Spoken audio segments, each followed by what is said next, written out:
Hey guys, welcome back to my channel. I know it's been a really long time. It was one of those things where I thought to myself, I can't film consistently to upload every week, so I'm just not gonna film at all, and that's kind of what happened. But since I've been gone for so long, I have accumulated quite a few skincare empties and some hair care empties that I wanted to talk to you about because some of them are repeats, some of them are new things, and actually I was shocked that I was able to finish some of these things because they were pretty large, but let's just get into it. Okay, we'll start with cleansers. So this is something, oh, it doesn't look like it's done, but it definitely is.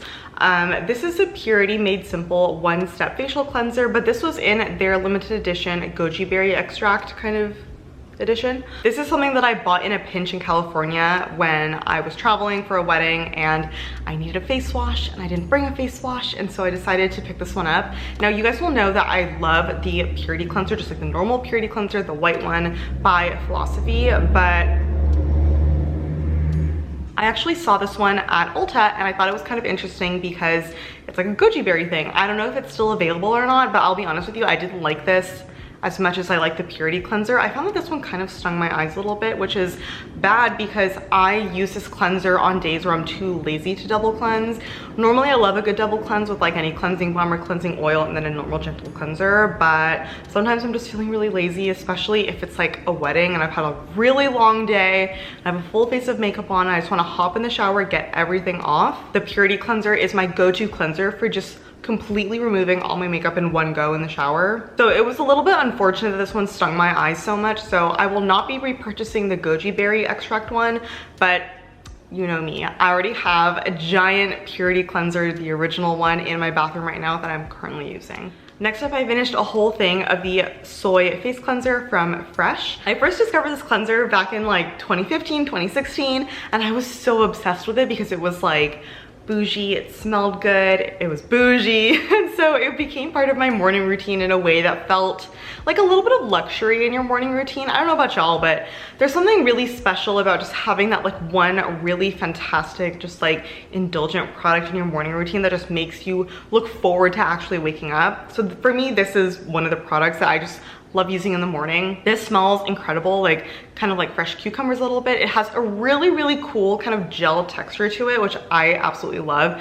It's very fun in a very like cool, elegant, sensorial way, and it's super gentle, which is why I like it for a morning cleanse. This sucks at removing makeup. Like I would not recommend it for removing makeup the same way that the Purity cleanser removes makeup, but this is definitely just it's such a cleanser. It's one of a kind, it's iconic. If there is a cleanser that I would compare it to, it would be the Matcha Hemp Hydrating Cleanser by Crave Beauty.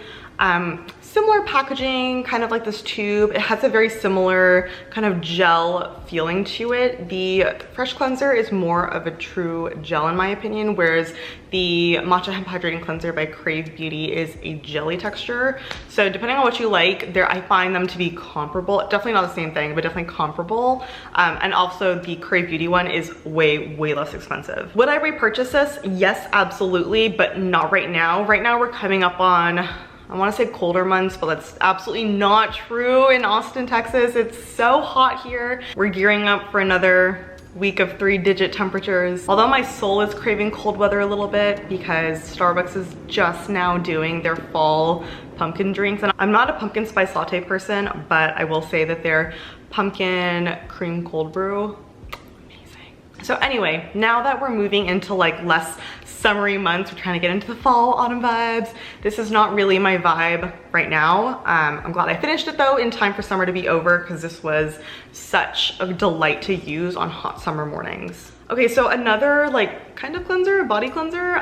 This is from Hey Human. So this is their Rosewater Ginger Naturally Derived Body Wash. I picked this up at Target a while ago, and obviously it's a giant bottle. I think it's made out of aluminum, which makes it recyclable, which is like kind of cool. I actually really like this. It was a very gentle body wash. It smelled so good. I think there's still a little bit left, so I can still smell it. It just smells really fresh, a little bit floral, but not overwhelmingly girly. Honestly, I bought this just for the packaging because it looks so like sleek and minimal in my bathroom. I just love the way it looked. I will admit that I don't love the packaging necessarily, only because I found that with a screw top like this and a giant bottle like this, dispensing product was a little bit challenging without dispensing too much product because I found that a lot came out. This is just a typical shower gel consistency, nothing special there. But I mean, as far as ingredients go, it's like very straightforward. It's like typical gentle surfactants, ginger oil, geranium oil, blah, blah, blah, jojoba seed oil. It's a nice body wash. I don't think it's anything special. It was pretty inexpensive though, which is why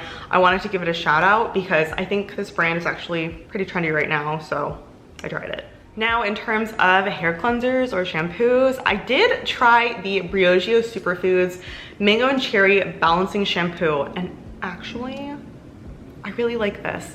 Now, normally I'm very devoted to drugstore shampoos and drugstore conditioners because I have really long hair and I tend to go through shampoos really, really quickly, and it just doesn't seem feasible to buy really expensive shampoos all the time. But against my better judgment, I decided to try this, and unfortunately, I fell in love with it. I actually did repurchase this, and I'm currently using it right now. I actually have a bunch of kind of bougie new hair stuff in rotation, including the Orbe shampoo. I had the R&Co television conditioner. I am trying Olaplex number 3. So there's a lot of stuff coming that I'll be reviewing on my channel in the upcoming weeks. But yeah, I want to let you guys know that this shampoo is actually really, really nice.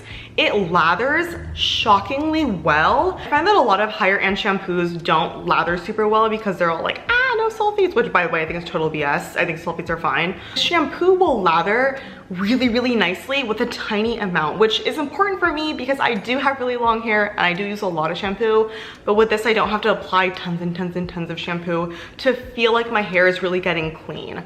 This does remove dry shampoo, shampoo, hairspray, stuff like that really well. I wouldn't say it's a clarifying shampoo by any means, but it's a great daily shampoo. Not that you should be washing your hair every day, which some people do and they're fine with it. I generally, my hair washing cadence, I washed my hair this morning.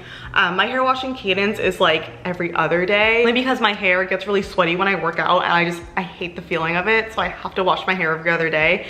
Is it the best for me? Probably not. I don't really know. I don't think there's a lot of research to support that washing your hair frequently really damages your hair, especially because I generally have healthy virgin hair. I've never dyed my hair. So I feel like my hair is in a good place and I'm able to wash it as often as I do without any repercussions. I don't know if this is necessarily worth the money. I do think that the texture is really nice, like a typical gel shampoo texture. I think the scent is so nice. Briogeo always does incredible scents for all of their hair products. Do I think it's worth the money? I don't know, not really necessarily. I find that I do get the same effect from a drugstore shampoo, but I am, in the process of, this is my hobby. I enjoy beauty products, and so I'm trying out more higher end shampoos and conditioners to see what makes me happy. Yeah, of course, like a drugstore shampoo is gonna give me the same effect, but is it gonna make me as happy as like a really fun, scented, pretty, it looks like a juice bottle, like a pretty shaped kind of container? Probably not. Next up, we have the Herbivore Cloud Jelly. I initially received this and I was like, okay, cool, like another hydrating serum, whatever. But then I actually really fell in love with it. It's totally empty right now, but it used to be a pink color. The serum itself is like a very light pink, rose pink kind of color, which obviously, I'm really obsessed with. So totally love the packaging. It's glass packaging. It feels heavy, it feels substantial, it looks beautiful. But beyond that, I found that this actually had a really interesting kind of finish on the skin. So first of all, this is just, a typical hydrating serum. I don't think there's anything really fancy about the ingredients. It boasts vegan collagen, tremella, and strawberry, plumping hydration serum. I didn't see any plumping, but also I'm 25, so when I apply this, I would apply like, I just read the back, it says press 2 to 3 drops. I did not do that. I would put a whole dropper full in my hands and kind of warm it up and then like massage it into my skin. I've started doing like a little bit of facial massaging, just like on the jawline right here. I think it feels really nice in the morning. So I would just like massage it in my skin and kind of give myself a facial massage a little bit using this as kind of like massage oil, I guess. Once it dries down, it has a slightly tacky finish to it, which I actually don't really mind. I would prefer the slightly tacky finish over a totally matte one, because this one actually left my skin looking visibly dewy, visibly glowy. It doesn't just dry away and disappear into nothing. My skin doesn't just like drink it in and then just disappear. Yes, my skin drinks it in, and I really did enjoy how hydrating this is for the summertime, because I find that a lot of serums, hydrating serums, can tend to just kind of disappear into your skin. They don't really provide any lasting hydration in a lightweight way. It's either like nothing, or it's like super creamy, super emollient, super heavy. So this is a nice in between for summertime, especially because I was layering, you know, obviously a ton of sunscreen on top. This didn't pill or flake or do anything weird underneath of other. Yeah, so my camera died, that's cool. Anyway, what I was saying about this is that basically it feels substantial without interfering with the other products that I'm layering on my skin, like moisturizer or sunscreen. There's no pilling, there's no flaking, it doesn't feel weird. It doesn't feel heavy or greasy, which I really like in a daily kind of serum like this. So yeah, I absolutely really like this. Would I repurchase it? I don't really know. I don't think so. Only because we're moving into colder months, I do feel like I want something more substantial than this. I would repurchase this in the summertime, definitely, but honestly, there are so many hydrating serums that come out every single year. There's gonna be something that comes out in 2022 next year that just blows me away, the same way that this blew me away. And honestly, I'm not very loyal to hydrating serums. I think they're really dime a dozen. Anyway, not gonna repurchase this right now. I will tell you that right now the hydrating kind of things that I'm using right now include the Summer Fridays Gel Moisturizer. Love that one. It's so good. I thought about repurchasing the Pharmacy Daily Greens moisturizer, which I was obsessed with last year, but I wanted to try something new, so I decided to go with the Summer Fridays Gel Moisturizer, which I'm very happy with my decision because it's pink and I love it. Speaking of pink and loving things, this is the Sol de Janeiro Bom Dia Bright Cream. I did a review of this product, so I won't bore you with my whole thoughts on it, but basically I've completely finished it up now, and I wanted to just say I really liked it. I don't think it's worth the money, but I did really like it. This will make like a great gift idea for any summer birthdays or spring birthdays because it has a great scent.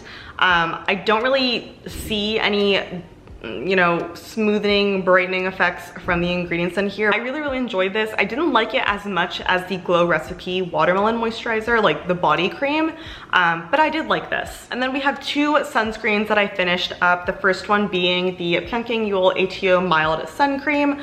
I actually really did like this. This is such a weird product to me because a mineral sunscreen and yet it leaves no white cast. So weird. This is a wonderful, really moisturizing, nice feeling sunscreen. If you're someone who prefers mineral sunscreens and you don't like the chalky feeling that they leave on your skin, this would be a great option for you because this is actually really moisturizing and really nice. I would definitely repurchase this 100%. I'm not going to repurchase it right now only because I'm working through two new sunscreens. I'm working on the Kinship probiotic sunscreen, and then I just got the new Pharmacy mineral sunscreen in PR, so I'm testing out both of those, and they're both mineral sunscreens, by the way, so maybe I'll do like a mineral sunscreen battle between the three of these and let you know kind of what my thoughts are. And then lastly, do I even need an introduction? I finished another one of the Misha Essence Sun Milks. I actually finished two of these, I think, but I just have one bottle here to show you. Yeah, I spent a lot of time in a very hot climate in the summertime, so obviously this like super lightweight sunscreen was my go-to. It dries down to the most beautiful natural matte finish. It doesn't get greasy, it doesn't go oily, it doesn't leave a white cast, blah. It's perfect. Okay, so those were all my empties, and before I sign off, I did want to give you, I don't know, like a little bit of a life update. I don't know if any of you care, but I'm just gonna talk. I don't know how much I've talked about wedding planning, but I picked a date finally. I am getting married in April of next year. It's gonna be a destination wedding. If you wanna guess the destination, I'll leave it in the comments and I will confirm in my next video where I'm getting married, like the country I'm getting married in. Yeah, it's gonna be really cool, really exciting. So last weekend I went to Dallas to visit my parents, and I also went shopping for wedding outfits. Because I'm South Asian, typically in my family, we don't wear white gowns to our weddings. We wear like bridal entitled Lengas. You can Google what a lenga is. Basically it's like a skirt and a crop top, more or less. It's very Gujarati. So yeah, we wear those, and I just bought mine the other day. It's so beautiful. I'm having the hardest time like not showing people, not telling people about it, because even my fiance, because I tell him everything and I can't tell him about this one thing that I'm like crazy excited about. So it's like kind of killing me inside to like keep this a secret from everyone, but it's absolutely stunning. It's very me. It's traditional, but it's like, it fits our venue perfectly. It's just stunning. So yeah, I'm in the thick of wedding planning. I'm in the thick of scaling my beauty brand. Honestly, the reason why I haven't been on YouTube very much is because I've really been devoted to scaling my beauty brand and just taking us in the right direction. I just got accepted to a startup accelerator, which I will be participating in for the next 6 months. And so I'm really hoping we can get some awesome investors on board and really get this brand to where I see it going. It's one thing to like have a vision and like have faith, but to actually like get the steps to like actually achieve what you want to see, it's like a whole other story. So there's a lot going on behind the scenes in terms of product development and rebranding and just like a lot of stuff. And then lastly, I started another business as if I didn't have enough going on. So this new business that I started is actually a short-term rental business. I host with Airbnb now. I have a property in East Austin and it's going really well actually. I'm learning so much about like kind of the short-term rental business. Things that you wouldn't even think of go into hosting on Airbnb, but it's really cool. It's a great way to build passive income. Yeah, generally I think things are going really, really well for me. I think over the past year, I guess, I've become very woo-woo a little bit, just really getting into manifestation in a way that feels, and before you like click off the video and you're like, oh, such bullshit. The way that manifestation works for me is it's all about feeling deserving of good things. And that's something that I've struggled with for a long time, is not feeling worthy, not feeling deserving of good things, of rewards. Like truly believing that I am deserving of this amazing life that I have is something really special. And now that I feel like I'm worthy and I feel like I'm deserving, I'm just finding that more and more opportunities keep coming up, and I feel more confident about where I'm going in life. Before, I used to feel very unsure, very shaky, like a little bit lost, kind of meandering. I think the first 6 months of 2020 were incredibly scary for me, especially because I quit my job. I couldn't find another one because of the pandemic. And then I started a beauty brand and it was just like a whole thing. It was like a lot of change in a very short amount of time, and I'm very grateful that I went through all of that, because it taught me so much about kind of having faith in where your journey is taking you. Because if there's anyone who's like the poster child for career changes, it's me. Because I studied chemical engineering, I worked in pharmaceuticals in kind of the tech intersection, and then I became an entrepreneur, and now I'm doing a bunch of different entrepreneurship things in terms of CPG, short-term rentals. I think this was very cool if you've been following me for a long time to see where I've ended up. Not even where I've ended up, because I'm not done yet. Like, I'm still growing and changing and evolving, and I'm still taking on new business ideas, and my businesses are going in different places. So yeah, not where I ended up, but where I'm going, where I currently am, I think is very cool. I've kind of changed my Instagram around. It's no longer like a purely skincare Instagram. I'm talking a lot more candidly about my experience with business and my experience with entrepreneurship and kind of manifestation a little bit. A lot of stuff about, practicing healthy habits, like shifting your mindset. I am most active on Instagram, so if you ever have any questions, or if you're like, what is this product that you mentioned once and I don't remember now, or if you're asking me about like business stuff, you're way more likely to get a response on Instagram than you are basically anywhere else. So definitely follow me on Instagram, send me a DM, I'd love to chat with you. But this video is getting really long, so I'm gonna sign off now. Just being totally honest with you, I don't think I can do a video a week upload schedule. That's like a lot for me right now, but I'm gonna try to upload maybe once every 2 weeks, once every 3 weeks, some sort of cadence like that where I still can check in and tell you how I'm doing, talk about new skincare, talk about new hair care products, stuff like that. I would still love to do those like behind the scenes entrepreneurship kind of vlogs. I just suck at vlogging. I tried my hand at it the other day and I looked at the footage and I was like, oh wow, this is really bad. So I didn't upload it. But yeah, I think practice makes perfect. I'll work on it. As I get more comfortable with vlogging, I think I'll do more behind the scenes vlogs because I just think it's really cool. But anyway, enough rambling from me. Thank you guys so much for watching and spending this time with me. It feels so nice to be back on camera and talking to you guys. I can't wait to connect with you over on Instagram. But yeah, until my next video, have a beautiful week and I'll see you in my next one. Bye.